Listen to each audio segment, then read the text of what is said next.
मराठा आरक्षणाच्या आंदोलनाचा आजचा दुसरा दिवस। मराठा आंदोलनाला दुसऱ्या दिवशी परवानगी। आंदोलकांकडून आझाद मैदानात घोषणाबाजी।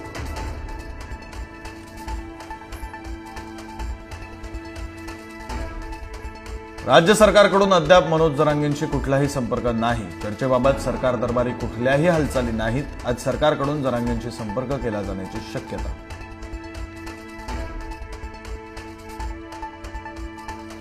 मराठ्यांना पाणी जेवण मिळू नये असं सरकारचे प्रयत्न। मनोज जरांगेंचा आरोप। शौचालय सुद्धा कुलूप लावून बंद केली। हे सरकार इंग्रजांपेक्षा बेकार। जरांगेंची घणाघाती टीका।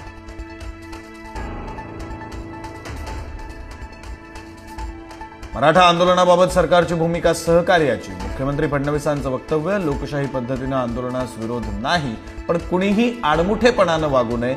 फडणवीसांचं आवाहन।